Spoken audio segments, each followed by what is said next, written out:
نحمده ونصلي ونسلم على رسوله الكريم اما بعد فاعوذ بالله من الشيطان الرجيم بسم الله الرحمن الرحيم انا اعطيناك الكوثر فصل لربك وانحر ان شانئك هو الابتر صدق الله العظيم وصدق رسوله النبي الكريم ونحن على ذلك لمن الشاهدين والشاکرین والحمد للہ رب العالمین۔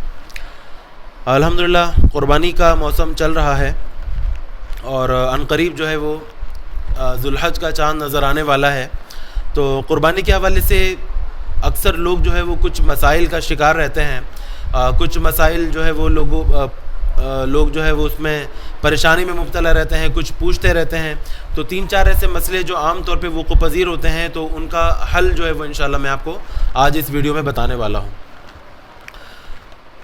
قربانی جو ہے 3-4 جو ہے وہ مسائل ہیں۔ نمبر 1 تو اس میں یہ ہے کہ عید والے دن جو ہے روزہ رکھنے کا تصور، عام طور پہ لوگوں میں یہ کانسیپٹ ہوتا ہے، تصور ہوتا ہے کہ عید الفطر کے دن جو ہے وہ کھا کے جانا چاہیے، لیکن عید الاضحیٰ والے دن جو ہے قربانی کے جو گوشت ہوتا ہے یا اس کی کلیجی جو ہوتی ہے اسی سے جو ہے وہ افطار کرنا چاہیے۔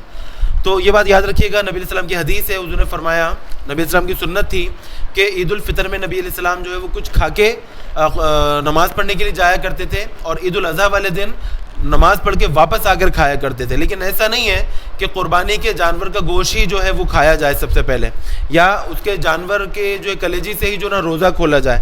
یاد رکھیے گا، عید کے دن روزہ رکھنا حرام ہے، دونوں عیدوں کے دن، عید الفطر ہو یا عید الاضحیٰ ہو، روزہ رکھنا حرام ہے۔ ابو داؤد شریف کی حدیث ہے، نبی علیہ السلام نے فرمایا کہ حضرت سیدنا عبداللہ بن عمر بن عاص رضی اللہ عنہ روایت کرتے ہیں کہ نہا رسول اللہ صلی اللہ علیہ وسلم عن صیام یومین، یوم الفطر و یوم الاضحیٰ، کہ نبی علیہ السلام نے 2 دن کے روزہ رکھنے سے منع فرمایا، ایک یوم الفطر عید الاضحیٰ کا، عید الفطر کا دن، و یوم الاضحیٰ اور عید الاضحیٰ کا دن۔ تو یاد رکھیے گا، عید کے دن روزہ رکھنا حرام ہے، مکروہ تحریمی ہے، جائز نہیں ہے۔ تو یہ کانسیپٹ لوگوں کا کہ اس دن روزہ ہے ہمارا اور ہم روزہ جو ہے وہ اسی کلیجی سے کھولیں گے، بالکل غلط کانسیپٹ ہے، ایسا کوئی تصور نہیں ہے۔ آپ عید کی نماز پڑھ کر آئیں اور اس کے بعد کھا لیں، یہ سنت طریقہ ہے، اور اگر عید کی نماز پڑھنے سے پہلے بھی کچھ کھا لیں تو جب بھی ناجائز نہیں ہے، خلاف سنت ضرور ہے، لیکن ایسا کرنا جائز ہے۔ تو لوگ اگر ایسا سوچتے ہیں کہ کلیجی سے ہی ہم جو ہے نا وہ افطار کریں گے یا روزہ کھولیں گے عید والے دن، تو ایسا کوئی تصور نہیں ہے۔ آپ جو ہے وہ کسی بھی چیز سے جو ہے وہ ناشتہ کر سکتے ہیں، عید والے دن روزہ نہیں ہوتا۔ اچھا، دوسرا ایک مسئلہ جو ہے وقوع پذیر اکثر لوگوں میں ہوتا ہے کہ چاند دیکھنے کے بعد ناخن اور بال کاٹنا یا نہ کاٹنا۔ تو اس کے اندر یاد رکھیے گا، نبی علیہ السلام کی حدیث سے حضور نے فرمایا کہ جو قربانی کا ارادہ رکھتا ہے تو وہ ذوالحج کا چاند نظر آنے کے بعد اپنے ناخن اور بال نہ کاٹے تا وقت ہے کہ قربانی نہ کر لے۔ تو یاد رکھیے گا، یہ مسئلہ مستحب ہے، یہ مسئلہ جو ہے وہ سنت ہے، مستحب ہے، واجب نہیں ہے۔ اگر بالفرض آپ کے بال یا ناخن اتنے زیادہ بڑے ہوئے ہیں کہ اس کو کاٹنا آپ کا ضروری ہے تو اس کو کاٹنا پڑے گا، چاہے وہ 10 دن قربانی کے کیوں نہ چل رہے ہوں۔ لیکن اگر بالفرض چھوٹے ہیں تو آپ جو ہے وہ خاص طور پہ اس حدیث کی وجہ سے رکے رہیں خاص طور پہ، اور اپنے قربانی کے بعد ان کو کاٹیں تو بے شمار ثواب جو ہے وہ آپ پائیں گے انشاءاللہ، ٹھیک ہے۔ تو یہ مسئلہ ذہن میں رکھیے گا کہ بال یا ناخن کاٹنا چاند نظر آنے کے بعد یہ واجب نہیں ہے، یہ مستحب ہے۔ ایک مسئلہ جو ہے وہ جو عام طور پہ وقوع پذیر ہوتا ہے، لوگ آج کل دراصل ماحول آپ دیکھتے ہیں کیسا ہے، نوجوان لڑکے وغیرہ، تو وہ شو بازی زیادہ ہوتی ہے آج کل۔ لوگ جانور لے کر آتے ہیں، جو مہنگا لے کر آتے ہیں، وہ اپنی جو ہے وہ فخر اور غرور سے لے کے گھوم رہے ہوتے ہیں ان کو، اور لوگوں کے سامنے جو ہے وہ شو بازی جسے کہتے ہیں، ریاکاری جسے کہتے ہیں، وہ کر رہے ہوتے ہیں۔ اور پھر مزید یہ کہ اس کے ریٹ بتانا کہ ہم نے تو اتنا مہنگا لیا ہے، یا ہمارے جانور میں اتنا گوشت ہے، تو ہم نے تو قربانی تو ایسے ہوتی ہے، یہ کیا جانور لے لیا تم نے کہ جو ہے نا، اور دوسرے لوگوں کو جو ہے وہ تنقید کا یا توہین کا نشانہ بناتے ہیں کہ تمہارا جانور تو گوشت ہی نہیں ہے، ہمارا جانور تو جانور ہے۔ تو یاد رکھیے گا، فخر کرنا، غرور کرنا حرام ہے، جائز نہیں ہے۔ خاص طور پر قربانی، یہ قربانی جو کی جا رہی ہے یہ تقوی کے لیے کی جا رہی ہے۔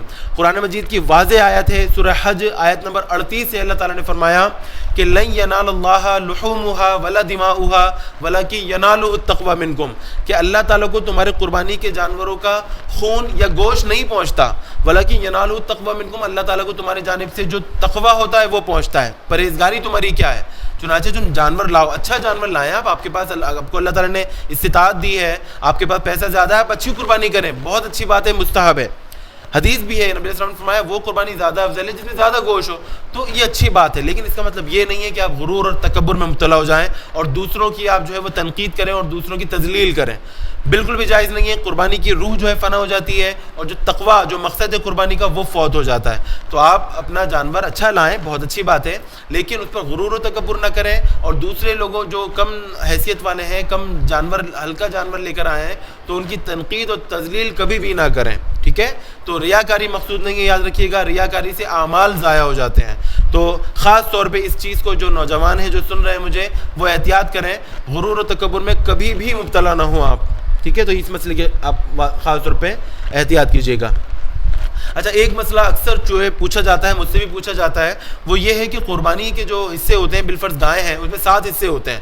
تو کچھ لوگ جو ہے وہ چاہتے ہیں کہ اپنے بچوں کا عقیقہ جو ہے وہ ہم اس کے اندر حصہ شامل کر دیں.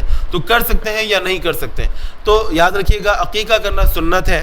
اگر 7ویں دن آپ استطاعت رکھ سکتے ہیں تو آپ قربانی کر لیں عقیقے کے طور پہ، عقیقے کی نیت سے. اگر کوئی شخص نہیں کر سکا تو قربانی کے جانور میں آپ ایک حصہ یا 2 حصے عقیقے کے ڈال سکتے ہیں. بالکل منع نہیں ہے، جائز ہے. آپ جو ہے جو واجب قربانی آپ پر، جس گھر میں جس پر قربانی واجب ہے، پہلے اس کا حصہ آپ الگ کریں اور اس کے بعد جو حصے بچ جائیں 1 یا 2، اگر آپ عقیقہ کرنا چاہتے ہیں اپنے کسی بچے کا، تو آپ عقیقے کی نیت سے اس میں حصہ ڈال سکتے ہیں. بالکل جائز ہے.